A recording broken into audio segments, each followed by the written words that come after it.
అండి అందరికి welcome back to smart విజర్గా. ఈ రోజు వీడియోలో మీతో ఏం షేర్ చేసుకోవాలనుకుంటున్నానంటే, అక్క నువ్వు పొద్దున్నే పనులన్నీ ఎలా చేసుకుంటావు, నువ్వు చేసే పనులు వీడియో చేసి పెట్టొచ్చు కదా అని కొంతమంది అడిగారు. మార్నింగ్ 5:30 టు 10 o'clock దాకా నేను చేసే పనులన్నీ మీతో షేర్ చేసుకుంటా. ఇల్లు అద్దంలాగా పెట్టుకోవాలంటే అందరికీ ఇష్టంగానే ఉంటది, కానీ కొన్ని కారణాల వల్ల కొందరికి కుదరకపోవచ్చు. కొన్ని ఇళ్లలో జాబ్ చేసే ఆడవాళ్ళు ఉంటారు, ఇంట్లో చంటి పిల్లలు ఉన్న వాళ్ళు ఉంటారు, పెద్దవాళ్ళు ఉన్న వాళ్ళు కూడా ఉంటారు. వీళ్ళకి ఏంటంటే ఇల్లు నీట్ పెట్టుకోవాలన్నా ఇల్లు సర్దే పని కన్నా మిగతా పనులకే టైం ఎక్కువగా సరిపోయింది. ఇంకా జాబ్ చేసే ఆడవాళ్ళ పరిస్థితి ఎలా ఉంటదంటే, ఆఫీస్ లో వర్క్ చేయడానికి టైం ఎక్కువగా సరిపోయింది, ఇంకా ఇల్లు సర్దుకోవడానికి ఓపిక తగ్గిపోతుంది. సరే ఎవరైనా సరేనండి, జాబ్ చేసే ఆడవాళ్ళైనా లేకపోతే ఇంట్లో ఉన్న ఆడవాళ్ళైనా మార్నింగ్ టైం కొన్ని పనులు కంప్లీట్ చేసుకున్నాం అంటే మిగతా టైం అంతా మనకు ఖాళీగానే ఉంటది.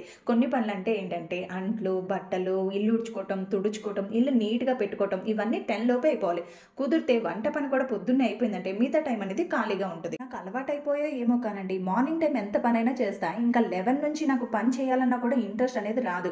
అప్పుడు మనం మార్నింగ్ టైం ఫ్రెష్ గా ఉంటాం కాబట్టి ఎంత పనైనా ఈజీగా చేసేయగలుగుతాం. చాలా మంది అంటా ఉంటారు, మీరు పని మనిషిని పెట్టుకోవచ్చు కదా, అంత పెద్ద ఇల్లు మీరే చేసుకుంటున్నారు ఎందుకు అని. నేను పని మనిషి విషయంలో అస్సలు ఇంట్రెస్ట్ చూపించనండి. మనం బాడీని కదల్చకుండా ఉంచితే ఒళ్ళు వచ్చేసిద్ది. ఒళ్ళు రావడం అనేది నాకు అస్సలు ఇష్టం ఉండదు. నైట్ ఎంత లేట్ అయినా అంట్లు తోమేస్తా, ఇల్లు కూడా నీట్ గా పెట్టుకునే పడుకుంటా. నిద్ర లేచి చూసేసరికి ఇల్లంతా నీట్ గా కనిపించాలి, అప్పుడే నాకు ప్రశాంతంగా ఉంటది. మాక్సిమం ఇలా జరగదు. అంట్లు తోమకుండా షింకు నిండా అంట్లు పెట్టేసి ఎక్కడవక్కడ పెట్టేసి నిద్రపోయాను అనుకోండి, నిద్ర కూడా సరిగా పట్టదు నాకు. నిద్రలో కూడా ఆ పని కనపడతా ఉంటది, అయ్యో అంట్లు తోముకోలేదు, ఇల్లంతా నీట్ గా లేదు, రేపు పొద్దున మళ్ళీ పని ఎక్కువగా ఉంటది, తొందరగా లగాలి, ఇలాంటి ఆలోచనలే వస్తూ ఉంటాయి. ఇంకొక విషయం, నేను నైట్ టైం ఈ సీడ్స్ అని నానబెడతాను. ఇవేంటంటే చియా సీడ్స్, అవిసె గింజలు, సన్ఫ్లవర్ సీడ్స్, పంప్కిన్ సీడ్స్, బాదం పప్పులు, ఇవన్నీ వాటర్ లో నానబెట్టేస్తాను నైటే. నాకు టీ కాఫీ తాగే అలవాట్లేదు, వీటిని నానబెట్టిన నీటిని తాగే డేని స్టార్ట్ చేస్తా. ముందుగా గిన్నె స్టాండ్ లో ఉన్న అంట్లన్నీ సర్దేసి బియ్యం కడిగి పెట్టేస్తాను. ఇక్కడ మా ఆయనకి టీ రెడీ చేసి పెడుతున్నా. ఆయన నిద్రలో ఇచ్చినప్పుడు నేను ఏ పనిలో ఉన్నా మా ఆయన టీ కింద స్టవ్ వెలిగిస్తారు, నేను టీ కాగిన తర్వాత తీసుకుని వెళ్ళిస్తా. ఇంక ఇప్పుడు ఒక క్లాత్ తీసుకుని ఒక్కసారి అన్ని తుడిచేస్తా క్లాత్ పెట్టి,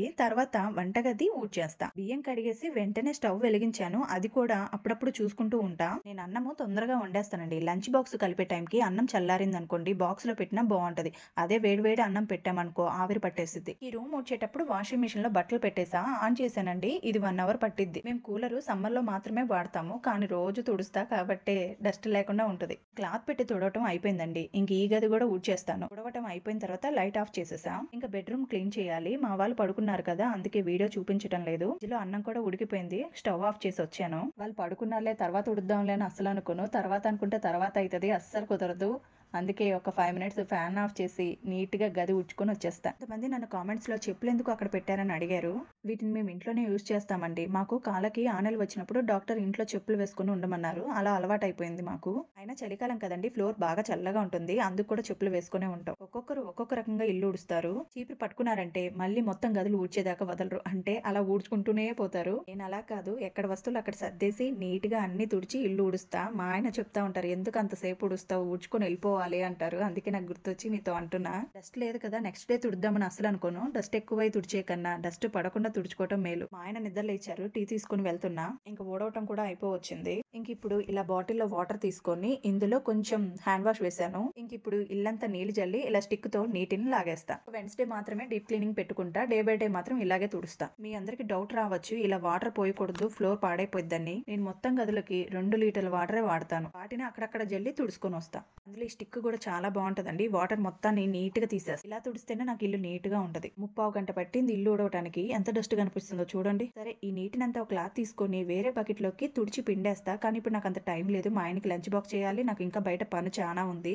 అందుకనే వీటిని స్టిక్ తోటి బయటికి నెట్టేస్తున్నా. డే బై డే ఇలా తుడుస్తా అని చెప్పాను, కానీ నాకు ఎప్పుడు మురికి కనిపిస్తే అప్పుడు ఇలా తుడుచుకొచ్చేస్తా. ఇంక ఇల్లు అయితే నీట్ గా ఉంది, తుడవటం అయిపోయింది కదా. ఇంటి ముందు ముగ్గు వేసి రావాలండి. ముగ్గు వేయడానికి కిందకి వెళ్తున్నా, ఒకేసారి మెట్లు ఊడుస్తూ కిందకి వెళ్తున్నా. బకెట్ల ముగ్గు 4 నెలల నుండి నేనే వేస్తున్నా, ఎందుకంటే కింద ఫ్లోర్ లో చాలా పెద్ద వయసు వాళ్ళు ఉన్నారు.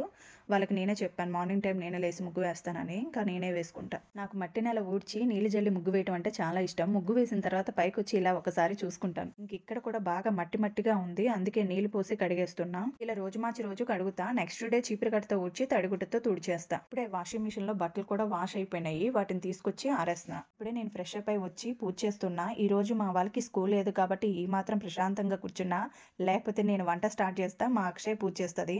అక్షయ పూజ చేసేటప్పుడు దేవునికి పూలు మాత్రం నేనే పెడతాను. ఈ రోజు స్కూల్ లేదు కదా, నిద్ర కూడా మా వాళ్ళు లెగలేదు. వాళ్ళు స్కూల్కి వెళ్లే రోజు అయితే కొంచెం తొందరగా లేచి నాకు హెల్ప్ గా కూడా ఉంటారు. బట్టలు ఆరేసేటప్పుడు అయితే బట్టలు అందిస్తే నేను ఆరేస్తాను. మా అక్షయ వాటర్ బాటిల్స్ లో వాటర్ నింపేస్తుంది. ఇంక ఇప్పుడే పూజ కంప్లీట్ అయింది. మా వారికి బ్రేక్ఫాస్ట్ కి పెసరట్టు వేస్తున్నాను. ఒక పక్క ఎగ్ రైస్ చేస్తున్నా.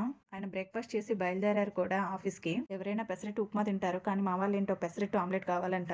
అందుకే వాళ్ళ కోసమే ఆమ్లెట్ వేసిస్తున్నా. మళ్ళీ అంట్లు షింకులో చాలా పడ్డాయి, అందుకే వాటిని కూడా తోమేస్తున్నా. రోజు వంట పని అయిపోయాక మార్నింగ్ టైమే స్టవ్ క్లీన్ చేసేస్తా. ఈ మధ్య స్టవ్ ని కడగటం లేదు, క్లాత్ పెట్టి తుడిచేస్తున్నా. కానీ ఈ రోజు ఆమ్లెట్ వేసేటప్పుడు కొంచెం పడింది, అందుకే స్టవ్ క్లీన్ గా కడిగేసా. మర్చిపోయి మా ఆద్య పొంగలన్నం అడిగింది, అందుకే పొంగలన్నం చేసా. మా వాళ్ళకి పొంగలన్నం కూడా సేమియాలాగా ఉండాలి, అందుకే పాలగానే ఉంది. బెల్లం చూసారా ఎర్రగా ఉంది. ఈ మధ్య ఏం కొనాలన్నా భయంగానే ఉంది, కానీ టేస్ట్ మాత్రం బాగానే ఉంది. మార్నింగ్ 5:30కి నిద్ర లేస్తే మళ్ళీ 10 o'clockకి నాకు అన్ని పనులు అయిపోతాయి. వాళ్ళు వెళ్ళాక అన్ని పనులు చేసుకోవచ్చు, కానీ పనులన్నీ నాకు పొద్దున్నే చేస్తేనే నాకు డే అంతా ఖాళీగా ఉంటది. నేను ప్రశాంతంగా చేసే పని కృష్ణుడి దగ్గర ఫ్లవర్స్ పెట్టడం, అందుకే అన్ని పనులు అయ్యాక ఈ పని పెట్టుకుంటున్నా. మా కృష్ణుడి ముఖం చూడండి ఎంత ప్రశాంతంగా ఉందో. నాకు మనసు బాగాలేనప్పుడు ఒక్క 5 minutes కృష్ణుడి ముఖం చూసుకుంటూ కూర్చుంటా. ఈ వీడియో చివరిదాకా చూసినందుకు చాలా థ్యాంక్స్ అండి. నెక్స్ట్ వీడియోలో కలుద్దాం. Bye bye.